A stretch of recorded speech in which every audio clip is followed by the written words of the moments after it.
Adventure Bros.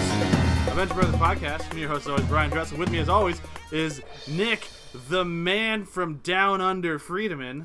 All right. It's a joke because you're in Canada. Yes. Oh, I get it now. It was so obvious. Yeah, on second thought, you're totally right. And Graham, Marilyn Manson Mason. Oh my god. Yeah. Hello. Here I am. You're not going to believe that I have some of these written down now, so I don't have to come up with them on the spot, are you? Do you? Wow. Oh, man. To think, we have so many more seasons of this show to go through, and I have to come up with new ones every time. Yep. This is exhausting. I'm tired. Speaking of exhausting, just so the listeners are aware, I am holding my baby boy while recording this right now until his mom can come back and pick him up. So there might be a little bit of an interruption. I'll try to edit out, but it might not be possible.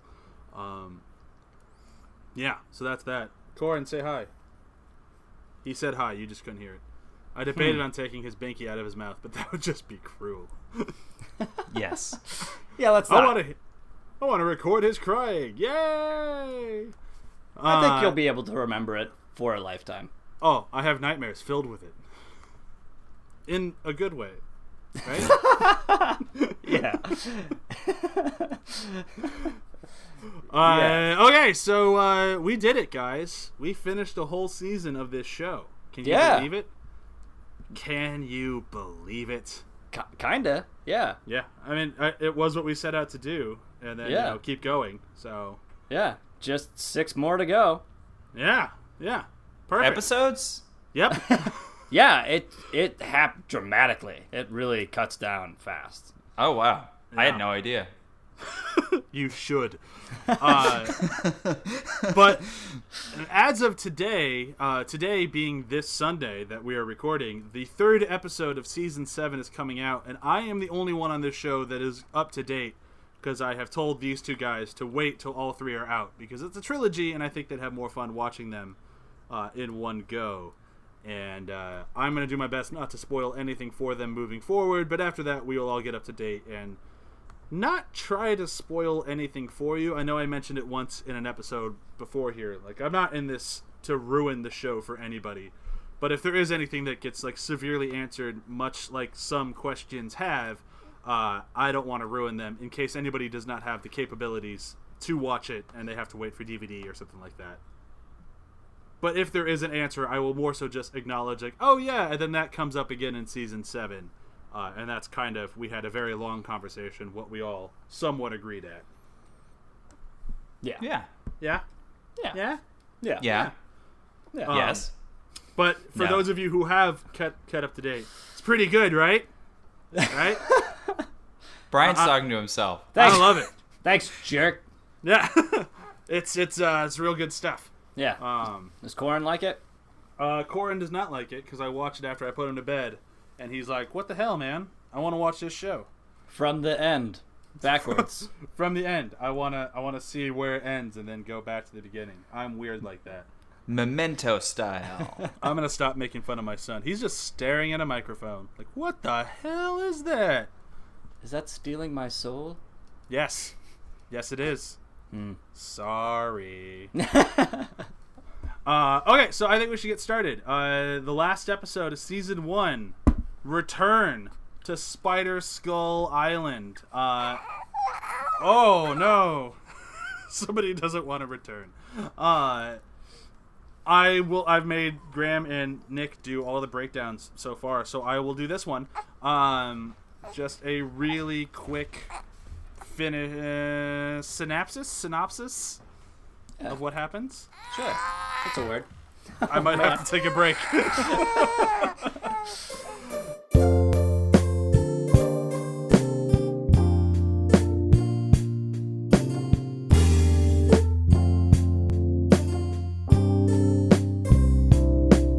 Okay, so, synopsis. I have killed my baby. He is no longer with us. That's really dark. I just gave him back to his mom.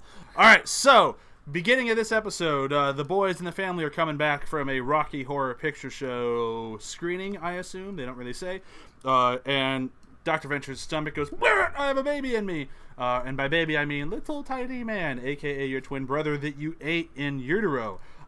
They remove him as a tumor and find out that he's not a tumor, and he runs away. He spends the rest of the episode attempting to kill Dr. Venture because he had to spend his life inside of him and seeing what a horrible scientist he is.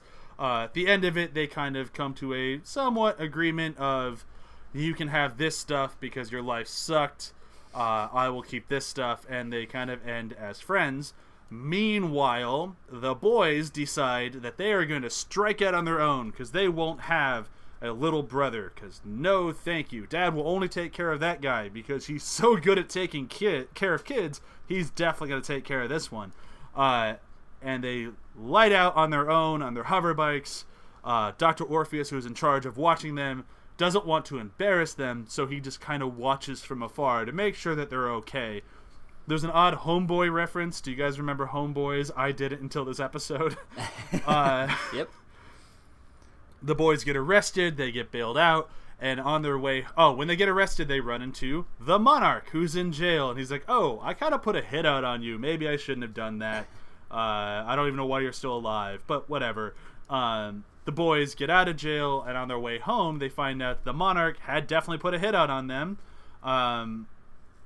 Although the wonderful henchman didn't even realize that they were finishing their job, as 2124 asked them for directions and how to turn on their gun, or how to find ammo for their gun, and blow them to smithereens. And the boys die. And 2 angels are lost. And it's a very touching moment. And then you sit through the credits, and mysteriously, Dr. Venture seems pretty cool with this whole thing. And he says, all right, get their clothes. And I was like, why does he want their clothes? I guess we'll have to wait for a eventual season 2, which, lo and behold, they didn't think they were going to get, which is kind of fun. Shocker. Yeah, who would have thought? This episode doesn't feel like a weird sort of like, all right, we'll just close this book then. Yeah. And It is goodbye such forever, I guess. Yeah. What do you guys think? Are you guys fans of this episode? Hate this episode? Love it? Kind of both. Yeah, it's mixed. Yeah. There's a lot going on in this episode. There's so much going on in this episode. There's a lot of questions. I basically wrote down a ton of questions, some of which I Googled.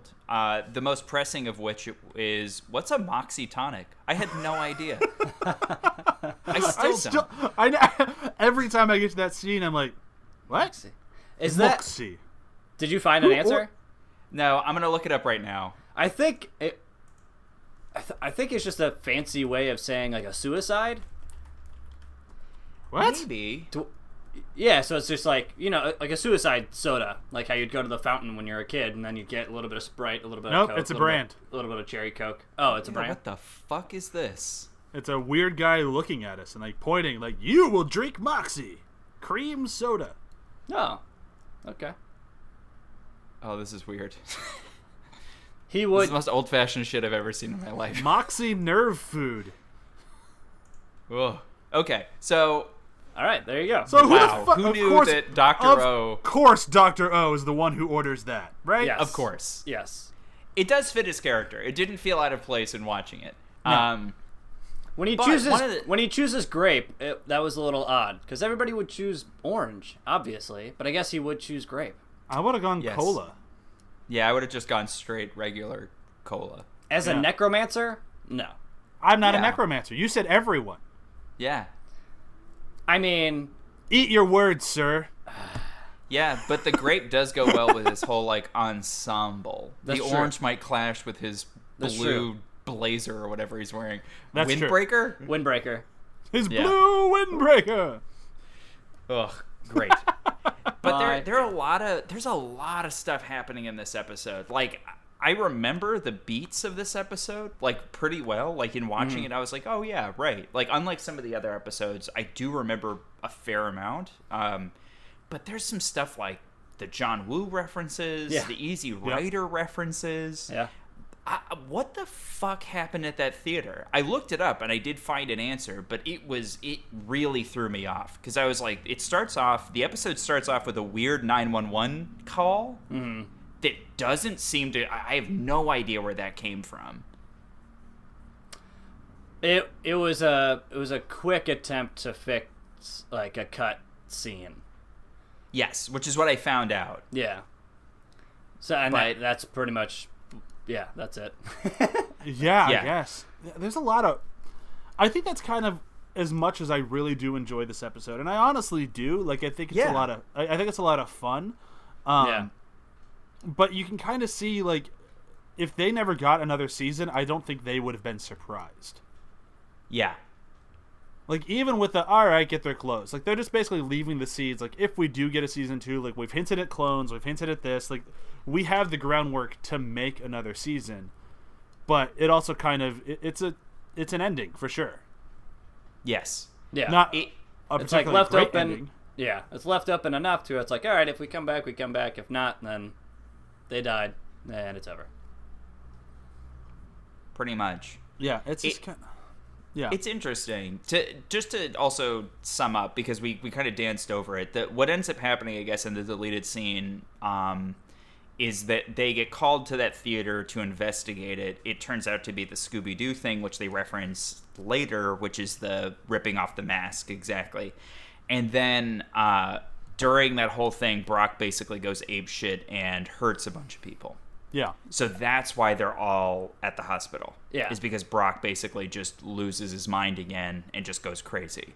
So that makes sense as to why all the people are at the hospital. In watching it, I had no idea. I thought that somebody had poisoned the people at the theater. Yeah, because they're all like grabbing their stomachs and stuff.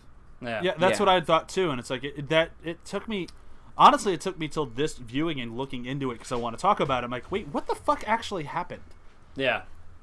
And so I thought it was like another like weird attempt where there were too many villains at one place again, and because they all kind of botched each other, and then Brok just went apeshit.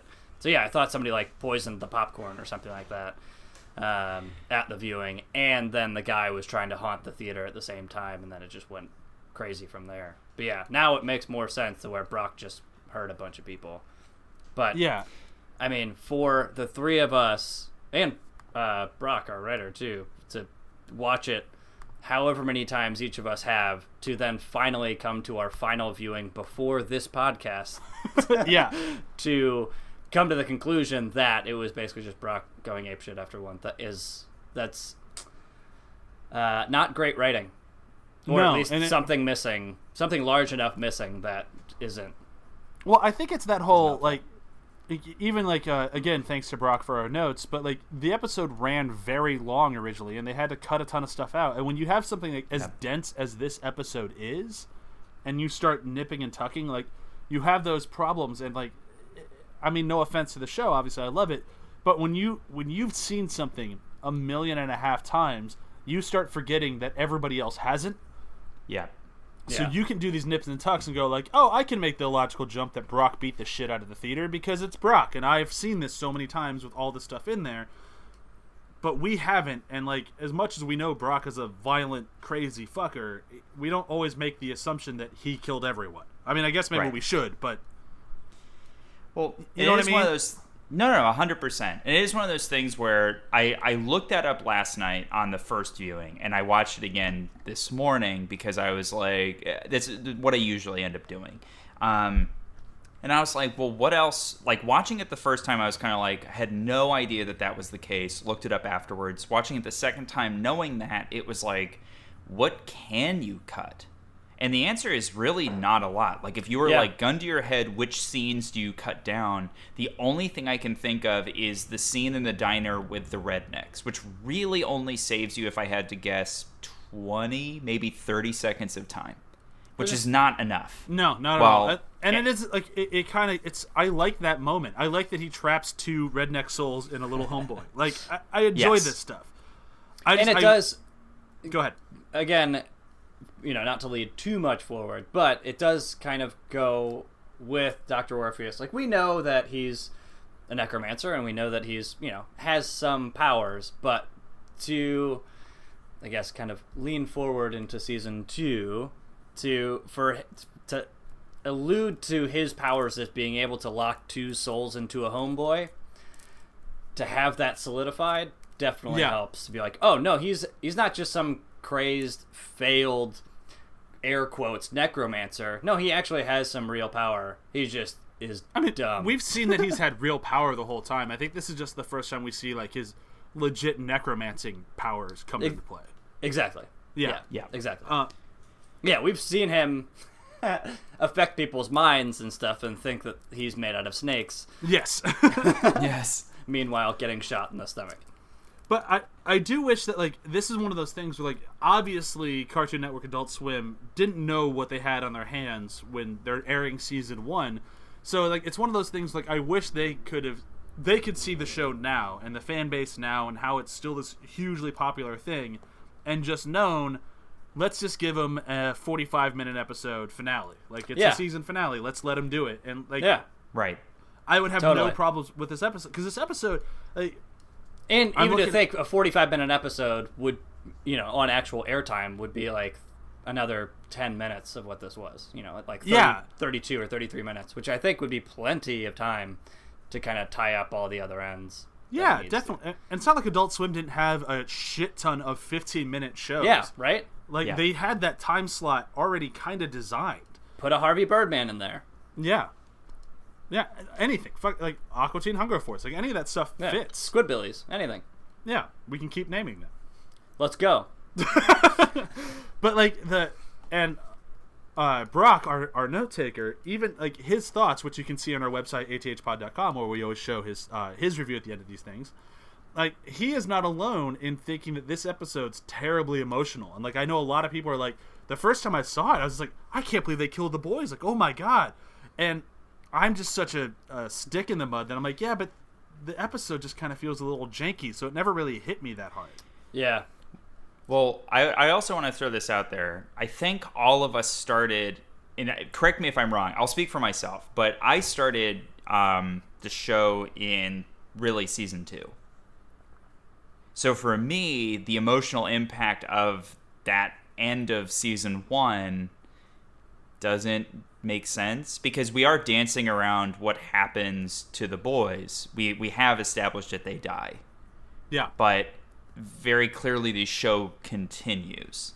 So it becomes an issue of like, how does the show continue? Does it continue without them? Does it continue with them? Blah, blah. But the show does go on. So for us, if you start where I'm pretty sure where I started in season 2 is my first episode, it was like, oh, well, something happens. Yeah. In general. I'm just going to say something happens in general. Yeah. So the impact for me doesn't land as hard. And even to know, so if you're watching this show as it's airing, yes, and in the between time waiting for season 2 to come out, and this was your only experience of it, and then it just ends like this, then yes, I can see how the impact would be pretty intense. But even if there is a second season and then a third season already out, even if you haven't seen them, but just to know that it does continue, I think means a big difference of like, oh, okay, well, yeah, like you said, something does happen, so it's not really an ending as so much as just a pause until the next season starts. Yeah, because I didn't watch anything in season 2 before I had finished season 1, so like I got to this point somewhat organically. I'd seen episodes in season 1, but then went through the whole thing till I got to the ending. Yeah. But still knowing that there is a season 2 with the Venture Brothers in it, it really undercuts this ending. So maybe that's why the people who saw it for the first time had that emotional punch to it. Like without that knowledge, it definitely is different, for sure. For sure. And I will say that, like you were saying, and like Brock is saying, it is emotional. Like, if you didn't have that in, you're like, holy shit. And it does, it comes way out of left field.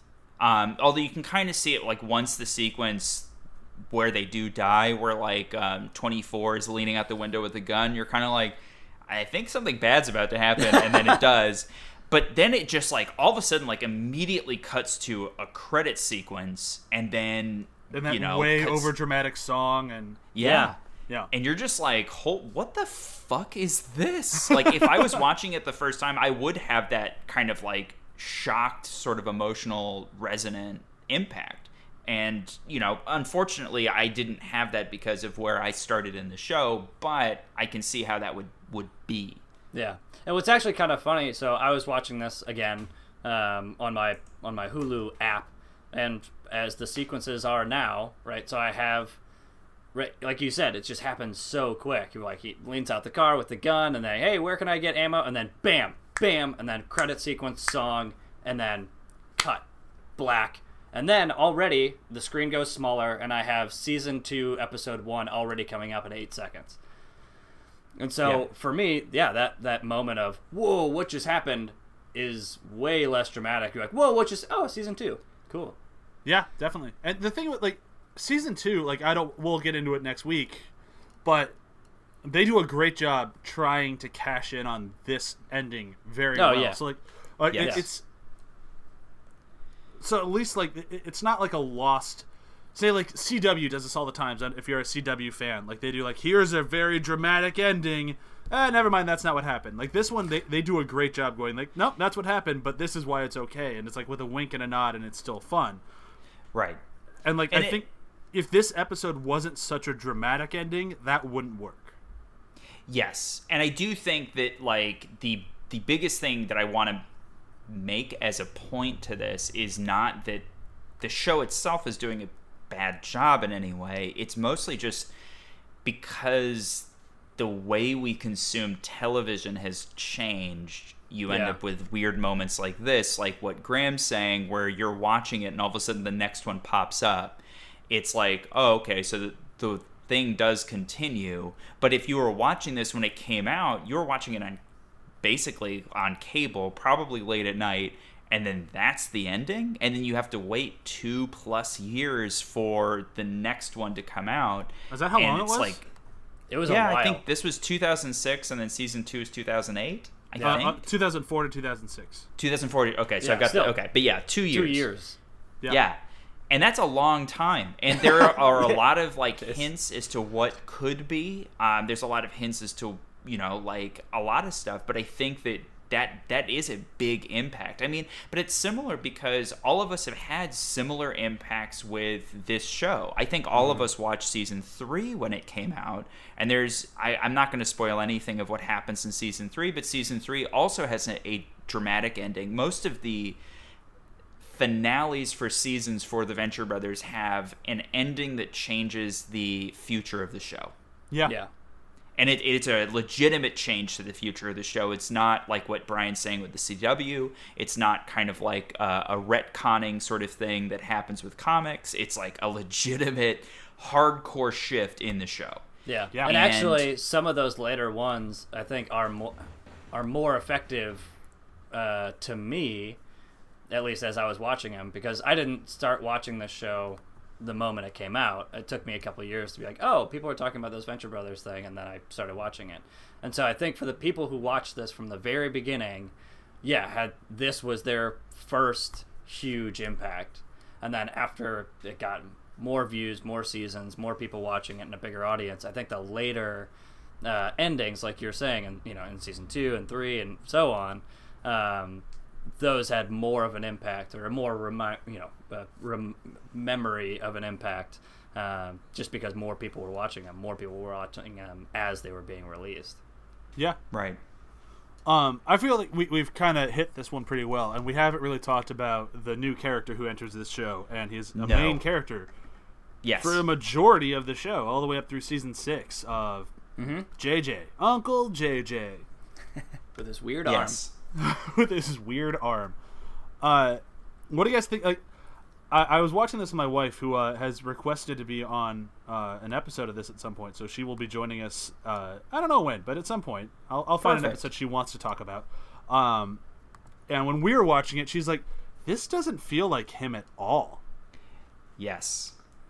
And I don't care. Like, it's one of those things where it's like, I agree with you. This does not feel like Jonas Venture Jr. at all. But this is also right when he came out of his brother's body. Like, he's not going to be pure Jonas Venture yet. Yeah. But I still Yeah. feel like elements of his character are still there.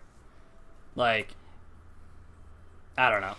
He's still It's- way smarter than his brother. He's able to build a Yes. death robot within seconds.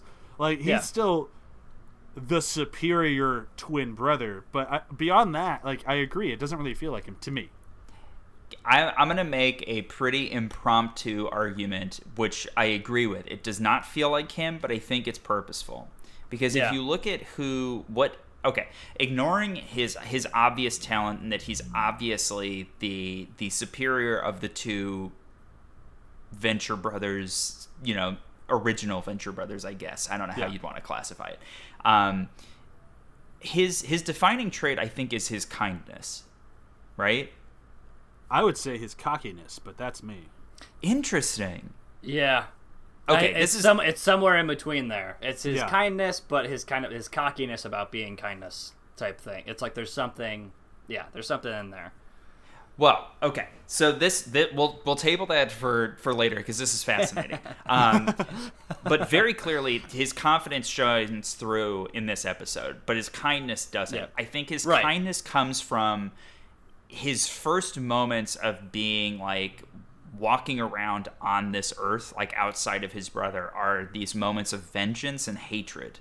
And then he has shown kindness from his brother in a rare sort of moment for Rusty. And I think that because of that, he has a tonal shift in how he's going to approach life. Yes, I totally agree with that. Yeah, I think that shifts his character at that moment of like, oh, yeah, Brok could have easily killed me in this moment, and the only person who saved me was my brother, who I was just trying to kill. And by him showing me this kindness, okay, this is different, and then moves from there. Yeah, I would totally agree with that. That makes sense to me. But like, yeah. But it is a shift. It is a big shift, and especially. I mean, he's a main character, but he's not in every episode. He usually pumps up a couple of times a season, but it is interesting that you say he's defined by his kindness, because I never see him as a particularly kind person, with the exception of Sally and her family. Beyond he's that, really he's really always generous. feels like he's out for the world in the way of, like, an entrepreneur is out for the world of, like, I'm out because it makes me look good. And that's what I've always kind of gotten from him. But he still has all of his humanitarian stuff too, though. Exactly. So, which is like, his care and generosity, but that could be tied up with his vanity for just like, look how good I am. But still, again, it's one of those things of like, is he kind, or is he, malicious, or is he, But but I think his vanity shows right in this episode when it's like, so what do I call you? Jonas Venture Jr. He names himself after his father right out of the gate. Like, he is a cocky little fucker. Yeah, and he holds on that junior for a while. What do I call you? Yeah. Jonas Venture Jr. Right? Yeah. It's like, you gonna finish that, buddy? Oh, okay, there you go. Well, it's interesting because, like, I do think he just to add a few, because I agree with Sally. I do think that he gives the we talked about the pirate from the Ghost of Sargasso. He gives him a second chance, but then mistreats him so bad that he gets hooked on the dart. Does he get mistreated? Well, does he? He hates him by the end. We're leading pretty far. Away from this. Well, okay. I think you're right. He definitely is pretty vain, and he's definitely confident. I might be eating my words in the future because I'm for some reason remembering him as being very kind, but maybe that's wrong. Yeah, me too, but he still has his dark moments. I think Yes. I think we just need to leave it at he's still developing as a character. He definitely has vain moments, and he definitely has generous moments too. Whether they are definitely intrinsically linked, but yeah, when we know more about him as a character in future seasons, I think we can make a better character. I will end with this. Everything we just said is true about Jonas Venture Jr., and I think it's probably true of Jonas Venture. And Rusty. Agreed. Rusty, no, he's not a kind guy. No, but I'm not saying he's kind. He can't have a generous moment like he does in this episode. But to say that he is vain, he definitely cares about what other people think of him, and when that happens, then he can trigger that generous bone to be like, oh, if I'm generous in this moment, this can benefit me in some way. Sure, I could see the relation, but I'd say not nearly as different. much as the dad or the brother. Yeah. Yes. Totally. All right. Do we want to move into favorite moments on this thing? Yeah, I'll take that as a yes. I'm gonna go first. My favorite moment is right. It's got to be like, and I know you guys might disagree with me, but I think the best moment is right after they remove the tumor, and the doctor comes up because I have good news and bad news. The operation was a success, but we lost the tumor. It's just like, it's such a great moment of like, the bad news is we lost your tumor. Who would fucking care? Like, it's the first time that I'm like, Rusty is right on point with this. Because you don't know that it's an evil, like, twin you ate in utero. You just assume they lost a cancerous blob. Like, I don't give a shit. You're an idiot. I'm fucking out of here. Yeah. Totally agree with Rusty, and I love the chances where I can agree with Rusty. Yeah. And I loved how he went to, oh God, it's the big C. Yeah. You did that. And then turns to Brok. He's like, you did this to me, you monster, with your secondhand smoking. I was like, are you sure it wasn't all of the experiments over your entire life? It was you're saying it was Brok, secondhand smoke, that gave you cancer. Certainly not the 42 years of you being in this crazy super science lifestyle. No, it's definitely or his diet pills. Yeah. Definitely the secondhand smoke. You got it, Rusty. You're a fucking scientist. Oh, good shit. Good Yep. shit. All right, next. All right, I have to bring this up. It's not my favorite. It has my favorite moment in it, but I didn't love the sequence. We didn't talk about the prison at all, but I feel like just mentioning it gives it its due. And then that's it. But I do love when the Monarch realizes that he's been talking shit to Dean, because he's like so in character, I guess. Like, he's so method that he doesn't realize that it's Dean. And he's like, oh shit, it's Dean Venture. And he's like, hold on, I have to buy you back from King. Gorilla. And he's just like, yeah, King Gorilla. And he's just like, here, I'll give you the cigarette back. And King Gorilla's like, fuck you, give me $1. That's it. Oh, that's a great one. Thank you. That whole sequence, when he was like, this place is full of animals. And I don't mean King Gorilla. Yes. You're like, this place will chew you up and spit you out. And they look at me like, I don't mean Mecha Mouth. Yeah. My favorite moments is just all of Dr. O with the guys. Yes. Just how he enters. He's like, who wants pizza rolls? I forgot what the one he was like, you princes of sleepover, it's slumber parties, and it's like, oh man, what a perfectly terrible father figure to have at your sleepover. He's pretty bad. He's the best worst dad though. Like, yes, that's what I'm saying. He's the best worst. Like, I would hate it as a kid, but then looking back, you're like, oh man, wasn't that great? Yeah, my dad was awesome. I hated him, but he was such a good dad. It's interesting because, like, just to do a brief aside on Dr. O, because I did write this down. I think he is the best of the fathers in the show, though I don't think he's a good father. Because he's it's weird. He is the best in the show, though. Certainly. But he's too hands-off. And you can see it with Triana and how that doesn't work. Like, he's the complete contrast to Rusty. Rusty's way too hands-on at some times, and then cavalier when he shouldn't be at others. Well, Dr. O is just like, let them go ahead. They need to have like that kind of moment to like have freedom again, and you're like, that's a good dad moment. But then that also has blown up literally in his face with what ends up happening to the boys. Yeah. She is at an electronic music recital. Smelling oddly of clothes. I see that you have woken up early and changed out of your pajamas into the clothes you were wearing last night. How frugal of you. I love him. All right. Well, I would say that brings us to the end of season 1. we have some housekeeping to do here at the end of season 1. Much like I promised in the last episode, we are changing things a little bit. I had said that we are all going to give our own order. That appeared to take way too fucking long, so we collectively made our own order for the entire season, and there will be an episode coming out if you want to hear how we came to that order. And I think that was, it was fun. I hope it's interesting. It's super exciting. Yeah. Riveting stuff. Yep. There's a lot of bleeps because I liked bleeping in last week's episode. So now Bleep, whenever I can find a good opportunity to say, I will. But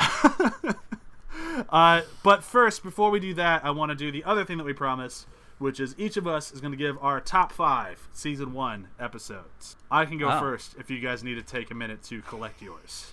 Oh, yeah. I can do this. I didn't remember that part. That's okay. So Graham will go last. Nick, are you ready to do this? Can you do it right off the top of your head? Oh, I can do it right away. Go for it. Okay. I would say Tag Seal, You're It. Ooh. Ghost of the Sargasso. Are you going to give a number of order that these are going in, or just list them all? Are you Okay. doing? Yeah, for sure. 1 to 5. Tag Seal, You're It would be 5. Okay. Oh, I would say okay. Ghost of the Sargasso would be 4. I would say Careers in Science would be 3. Are You There, God? It's Me, Dean would be 2, and Trial of the Monarch would be number 1. Okay, that's a solid list. Mine's gonna be a little different. My number 5, I would, I'd go Tag Seal, You're It as well. Number 4, I'd go Ice Station Impossible, just because I fucking love Fantastic Four. Number 3, I'd go Careers in Science. Number 2, this is tough. What the hell would I say number 2? Number 2, Are You There, God? It's Me, Dean. Number 1, Trial of the Monarch. So I wasn't that far off from you. That's pretty close. Yeah. Yeah. You didn't give any love to Ice Station Impossible, but I'm just a Fantastic Four nerd. Yeah. And it would probably be between 6 and 8 for me. I was the only one that I wish I could have found a place for. I mean, I guess I could have. It's up to me, really. Would just be Home and Security. And it's just, if the B story was the whole episode, that'd be like my number 1. Because fucking Brock, Steve Summers, and Sasquatch is some of the funniest shit in the entire first season. But all the Gardo stuff I just kind of don't care about. Yep. Graham, can you do it? I can. So I'm going to go with Past Tense as number 5. Midlife Chrysalis is number 4. Are You There, God? It's Me, Dean is number 3. Tag Seal, You're It is number 2. And then Trial of the Monarch is number 1. Wow. We all agree on 1 and 2. Yep. I mean, those They're are the pretty best fucking episodes. solid. Yeah, those episodes are... The Trial of the Monarch would be high up in my list of the entire run of the show. Yeah. Like, it's such a good episode. There's a... It's... Yeah. It's just unbelievable how it was like, oh, we've now hit on what the format should be. Yeah. Yeah. And, yeah, with just, like, how ridiculous it needs to be, with understanding what their craft is. They've already understood what the show is, and then to be able to that opening of that episode of just like, wait, what's happening? Why does everything look all different and weird and so polished? And oh, okay, I get it. Like, it's an incredible episode, just from beginning to end. Beautiful. So good. Yes. But here we go. If you want to watch Venture Brothers Season 1, the Venture Brothers podcast order, this is it. The correct order. This is it. This is the viewing order. This official. is the official Venture Bros viewing order that we have not tested and we might be wrong about, but we are dead confident about it. Right now. For the moment. So, episode 0, which you can skip. Terrible Secrets of Turtle Bay. Fuck it. I don't like the episode. I've been very vocal about it. It'd be a DVD extra. You don't have to watch it. Yeah. So moving forward, we have Careers in Science, Dia de los Dangerous, The Incredible Mr. Brisby, Eeny, Meeny, Miny, Magic, Are You There, God? It's Me, Dean, Tag Sil, You're It, Ghost of Sargasso, Midlife Chrysalis, Ice Station Impossible, A Very Venture Christmas, an episode that we will release much later in the year, probably around Christmas time, Home Insecurity, Past Tense, The Trial of the Monarch, and Return to Spider Skull Island. That's it. We've debated. We talked. It took about half an hour. That episode comes out later if you want to see how we came up with that. But I think we did a pretty good job discussing the ins and outs and why that is the right way to do it. Yeah. Unless we missed anything and we were wrong. Yeah. But I think it actually, I mean, as you'll discover if you listen to that episode. But yeah, it fixes some of the errors, at least, that we've found in the multiple orders that have been released. It fixes some of the errors of just like, wait, what? No, this character hasn't been introduced or was already introduced and they're acting like it's a new character. What's happening? This person should know this person. And like, I think that was our major concern, and I think we did a good job with that. But listen to the episode, watch it in this order if you feel like it, tell us what you think. And if you want to actually do that, be sure to either reply to this episode on our ATH pod, leave a comment, let us know if you think we're out of our minds. And then, rate and review us on iTunes. That would be really helpful as we're growing and expanding and loving. And there's more of you listening every week, and we love having you here. So send us a review. We really appreciate it. It helps us get higher up in those ranks. And as Venture Brothers are popular while they're on the air, we could be popular too. Any other plugs we want to do this week? Or are we just plugging ourselves? I just want to plug myself. Hey man, whatever you want to do yourself, that's all I want to take one of you to reply to that. I was trying to think of, can I make the joke that I want to make? And I was like, I don't want to. Do whatever you want. I mean, there's certain things you could buy at certain stores that I'm sure would help with the plugs, but that's Graham's face. That's just a personal decision. That's on you and no judgment. Whatever floats your boat or plugs your boat. Either one. Well, I'm going to plug my boat. And, check us out, the show that you're already listening to. Tell your friends, tell your neighbors, tell your lovers, tell your affair havers, and, your monkeys. Tell your monkeys. Yeah. Bye! Bye.